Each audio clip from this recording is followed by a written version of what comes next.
So May started off really well. I was having some really, really nice rides on Basil, and I felt like every day we were making like a small amount of progress each day, which is great. We were going forwards, not backwards like we normally are.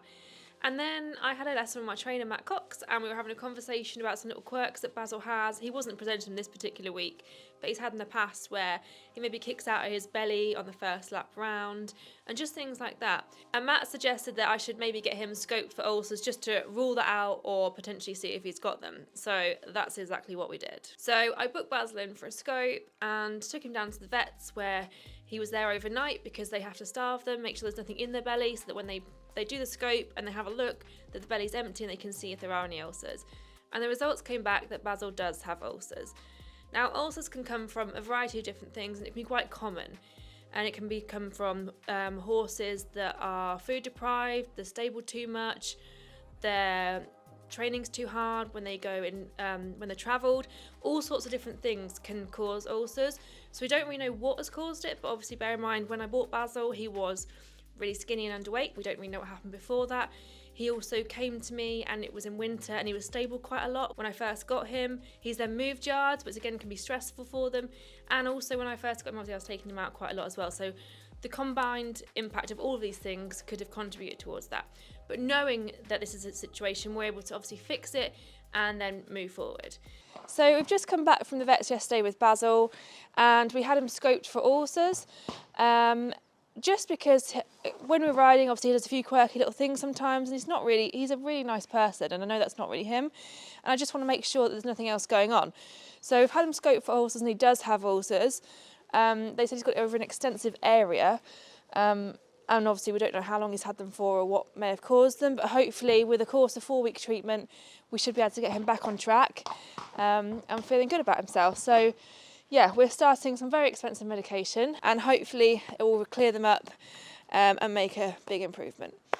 So I've been given this by the vets, which is a detailed report on what they found and his medication for the next 4 weeks, and little tips and things that we can do, for example, changing some of his feed to like ulcer kind cubes rather than just conditioning cubes, just to help promote a better digestive system and generally try and buffer the gastric acid, which is causing its problems. And we've got 2 medications here.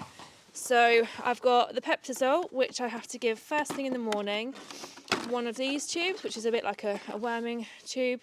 So to have a whole one of these, we then have to wait half an hour, and then we have to give him 30 mils of the sulcrophate oral paste. So for the rest of the month, Basil was in quite light work. We were doing some pole work in hand, and we were also doing some lunging and some light rides. And he doesn't do any hard work anyway. He has a really easy life. But we just took it quite easy and just sort of let hopefully that treatment work for him. He's also been enjoying some time this month wearing his Equilibrium massage pad, which helps to keep him nice and relaxed. And it's a really nice thing to do. So if he's got half hour while I'm doing some other jobs, I just put it on and I just let it do its magic, and it just keeps him nice and relaxed. And as there wasn't much going on with Basil this month, I didn't have anything planned to take him out, we were just taking it easy, I thought that I'd better focus on me as a rider. So off we went to see Hannah and Orbit the mechanical horse for a rider assessment. Yep. Okay, walk them. Just takes a sec to get going. Can you see yourself in that mirror? Yeah. Obviously that one there as well. That feel okay? Yeah. Right, slow trot. Stay in a sitting trot. Okay. Is that okay? You're looking at me like, that's really weird, what's to isn't come? it? Yep. Now the faster trot is quite choppy. Again, until you're used to him, just stay sitting. Okay. I won't leave you in it for long because it's going to be a Okay. bit choppy to start with. I'll put you up to canter, and as he goes up to canter, the front end just lifts up a little bit, okay? So, fast trot. That's very choppy. Yeah, and then canter. There you go. That's the smoothest canter in the world. Yeah. Yeah. And then the faster one, which will probably feel like a normal one. Yeah. Okay. And then we'll drop you back to that slow one and just get you used to him, let you loosen up and warm up a little bit. Okay? Okay, fine. Cool. So just want to work on you, anything we can do to help you, to help Basil. Because I also feel like I need to sort me out to be able to help him better. So you keep saying you need to sort yourself out, and it sounds like you're being really hard on yourself. Yeah. Why? What do you think you need to sort out? balance and everything. We need to break it down and rephrase some of it and reframe it as well, because we all do that. I'm rubbish at whatever it might be. And then you break it down, you're like, do I just need to find some areas of improvement? Yeah. So what makes you say your balance is rubbish? I just feel like sometimes if I'm cantering, I feel like one leg is way further down than the other. And I feel like he's out of balance, I'm out of balance, and it's all going out of whack together. And is it always the same rein that happens, or is it both reins?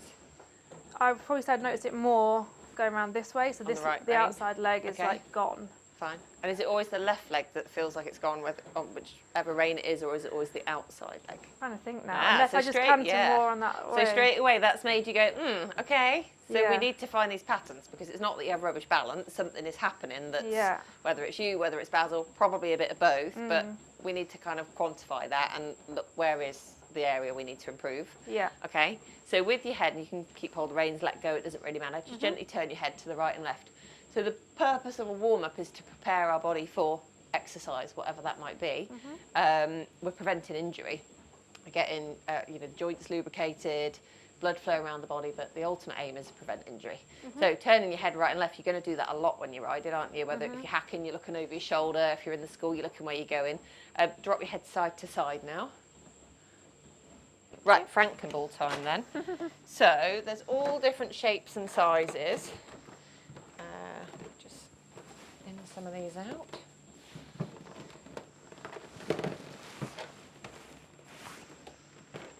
Have a look and a feel and a squidge of some of those. Bet your dog likes these. Do you know, he doesn't ever touch them. He's really good. Even really? if I had them littered all over the floor, he wouldn't touch them. Yeah. Okay, I'll let you. Do you want to have a look at those? All different ones. So different purposes for each one. Okay. So the general consensus with the different balls, the bigger they are, the less intense. So imagine sitting on that one versus sitting on that one. Yeah. One, that's a bit firmer material, but two, a bit like using a half pad or something under the saddle, we're spreading the weight bearing surface. So that's going to be the nicest one. Now there's two the same shape and size. Yeah. The purple's full of water, it's called the fascia roller. The blue is full of air, it's called the mini roller. So with the water one, we can't change it. With the blue one, we can change how much air is in it. So you can see there's less in that, more in that. If I was on a real horse doing this with you, I'd be going to the less air.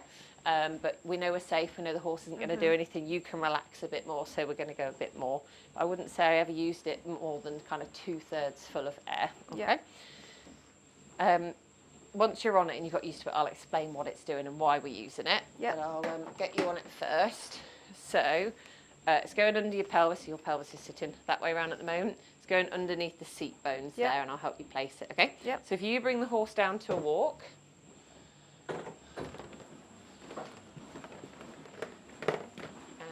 That's it. Okay, stand up and lean forward. And, sorry, hang on. Gently sit down. I'll move my hand out the way. There we go. Should feel very strange. Maybe a bit cold and damp where I've just cleaned it. But it should feel even under both seat bones, kind of like it's tucking your tail under you. Shouldn't cause any pain or discomfort. It should just feel a bit weird. Yeah. Yeah? Okay, cool. If we were on a real horse, we would just walk. But because that canter is lovely and smooth, we're going to canter here. Okay. So all I want you to focus on is breathing and trying to relax. Just let your bum sort of melt and mould into the saddle, okay? Easy said than done. Let's canter. Okay. And I'll just give you a minute to get used to it, and then I'll explain so you can process a bit better.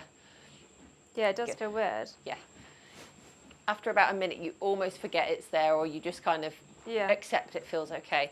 But we can add some imagery. So thinking of your bum like a pink fluffy marshmallow, just being nice and squidgy and just relaxing around it. Or another popular image, thinking of your bum like cheese or chocolate melting and just melting and moulding all around the ball. Just helps it to relax, okay?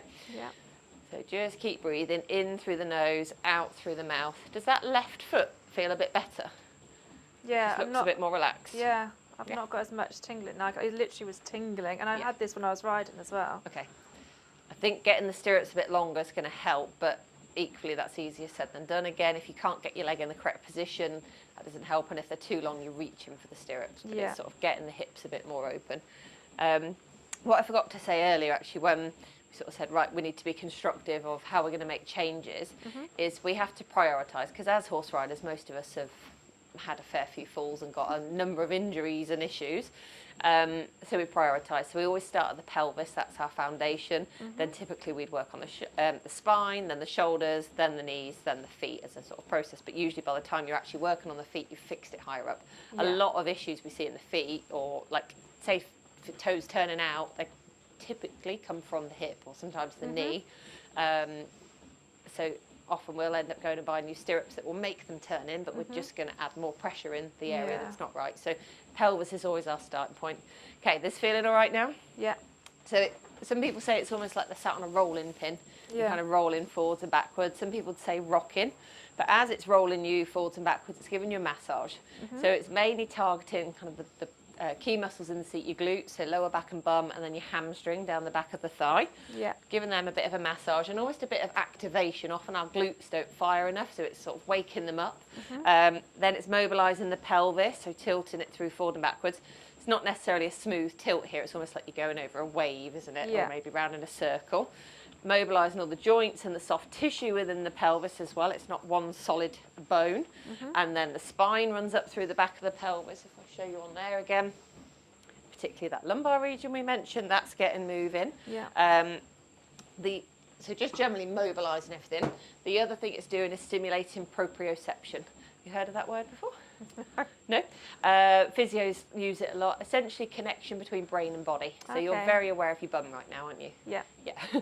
So we've stimulated that awareness of your bum and your pelvis, how it's moving.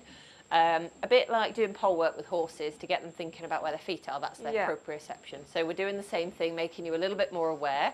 Like when you did your warm-up, you were suddenly more aware of your body. We're going to go to the purple one next. Yeah. And this is going behind you, behind your sacrum, so the back of the pelvis, and between there and the cantle. Okay. You could sit on this, but it would probably feel a little bit too intense to sit on because it's quite firm. So if you bring the horse down to a walk again. That's it, perfect. And then you don't need to stand up, just tilt forwards. That's it, and then sit back into it. It should almost feel like you've got a comfy cushion there. Yeah. Yeah? Okay. So the water-filled balls, we've got the yellow one and the purple one. So this is the fascia ball, that's the fascia roller. They are targeting the fascia. So the fascia sort of sitting in thin layers of, almost like spiders' webs in thin layers. They get a bit stuck, they need to slide and glide. So it grips it and gets them moving again. Yeah. It's also supporting you in that position. So it generally feels a bit more comfortable. A lot of riders tend to sit too far back in the seat and seek out the cantle to support them, which then you can't get in the middle of the saddle and open up as you need to. So it's giving you that support, but it's also means you can't lean back. So you mentioned that it's easy to go in that chair seat. We can't lean back because it's in the way, but you don't want to lean forwards and go into that sort of pitched fork seat because you don't want to lose the ball either. So it's just sitting you in a nice neutral position. It also slightly sort of pushes the pelvis up and forward so we can open at the hip joint here and lengthen the legs. So let's take feet out of the stirrups again because your legs almost look like they haven't got enough room to lengthen. Okay, so just let them hang and take a couple of nice deep breaths in through your nose, out through your mouth.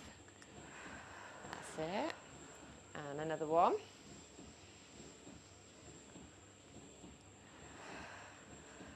Good. Did you feel your leg just lengthen then? Yeah, okay. Flex feet and ankles up and down. Breathing is everyone's friend. The more we can practice breathing, the better. Because we tend to hold our breath or hold a lot of tension.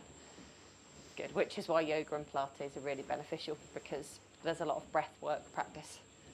Okay, with this left leg, you're going to bend and straighten from the knee, okay? Oh gosh. It doesn't matter if you kick the horse because he's not going to react. That's it, just come to where it feels comfortable, you don't have to force it. We're going to do 5 of these. That's it, one more. Feel okay? Yeah, see, this is the thing, like even adjusting stirrups, it literally kills my hips right now. That feel all right? Or just you feel it working them? Same on this left leg, right leg, sorry. Does it feel easier or harder in this one? I'd say harder because I'm feeling it all the way. Okay. Yeah. Right, with the left leg, and this does only need to be a small movement, from the hip we're going to swing the whole leg If you go too far, it will cramp. So just a gentle movement. You can hold the saddle as well if it helps. Just feel a bit more stable.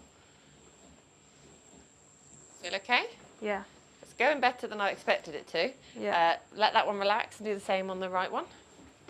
That one's a bit harder to do. This feels tighter, yeah. Yeah. But interestingly enough, I feel pain more in this side, like... As you move in the right one, you feel pain in the No, left like one? generally, like if I'm lying in bed and I feel, oh, I should do and stretch your hips. Okay. This side feels more pain, but this actually feels tighter. Okay, fine. Let them go long and floppy again. Have you seen a physio or anyone about? No. Physio, osteo. Be worth just doing that just to touch base, a physio or maybe an osteopath, just to check there's nothing going on through alignment as well. Yeah. But yeah, it's probably just a movement thing more than anything. Right, okay. Any questions? No. All make sense? Yeah. Takeaways? What things have you picked up that you're going to remember and have a practice Like do with the Basil? stretches and stuff, and also like the thinking, what's out or what do I feel, and Yeah. yeah, Just a little check-in. So it's not being used to beat yourself up and go, oh God, I'm rubbish, but okay, what can we work on today? Yeah. What little changes can I make that will benefit me? And like I say, if you can do that in everyday life, yeah, it's going to get a lot easier because you'll notice the changes and it becomes easier than when you're sat on a real horse. So definitely warm up before you ride. Try and just generally move more in everyday life. So movements that aren't your norm. So, you know, you might be lugging boxes and things around or, you know, walking the dog. yeah, But do things that are different, and it might just be do some side bends, move your pelvis. You don't need to go and do 100 things because it's overwhelming, then we can't sustain it as well. Yeah. So just generally try and move more in different ways through your day. Even if you set yourself a little timer on your phone for 5 minutes, I'm going to do 5 minutes, I'm going to go for a walk and give my shoulders a roll, or whilst I'm on the phone, I'm going to roll my shoulders, I'm going to just gently move side to side, or whatever it might be. Stuck at a traffic light or in a traffic jam, I'm going to practice my breathing. yeah, Just little things, find a way to build it in, and not find another hour in your day to do stuff. yeah, And then, that self-awareness practice, the breathing practice, and I've given you some images, so thinking of your bum like a pink fluffy marshmallow or cheese or chocolate, thinking of the seat bones in your feet, yeah, letting everything have a stretch and just generally get moving. yeah. Okay? Any Super. questions you No, thought of? that's No? great. And it was really interesting to get back on Basil after the mechanical horse because I could really feel things and I could really feel this asymmetry in me and that I felt longer on the left and shorter on the right and a bit more scrunched up. And actually I think I need to do a lot more stretching at home and really make that a priority to make sure that I am supple and not feeling tight in certain areas. And also, like she said, if you drive an automatic, one foot's slightly out longer than the other and this one's constantly bent, ready to do your pedals. So another thing, another contribution, but I think hopefully stretching daily might help with that and just try and even me out. I'm also going to book a trip to the chiropractor because I feel super stiff and just want to help try and release anything that might be blocking me. So the weather in the UK is super nice right now. However, there is nothing I want more right now than to be on an exotic beach somewhere. I feel like I really need a break and a holiday. And I'm now starting to count the cost of this horse every month in holidays. So I thought last month I was starting to bring the cost down a little bit. I've stopped buying lots of different things. I feel like I'm a bit more set up now. And then this month, Basil's going to slam me into the ground with a really expensive vet bill, obviously to treat the ulcers. And ulcer treatment is really expensive. So it's cost, in total, including his rescope, which is coming next week in the first week of June, it's around £2,400, and no, he's not insured. With insurance, I feel like if you don't have a pot of savings set aside for your horse for rainy days and when things go wrong, insurance is great and it's a must-have, just covers your back. If you do have a little pot of savings set aside and then you can dip into that as and when, maybe it's not worth insuring your horse. I'm not giving any judgment here, this is just my theory on it, and it's the route I've gone down with this horse. My previous horse was insured, this one's not. However, this particular vet bill has cost me more than what the insurance would have done in the whole year. Is it worth it?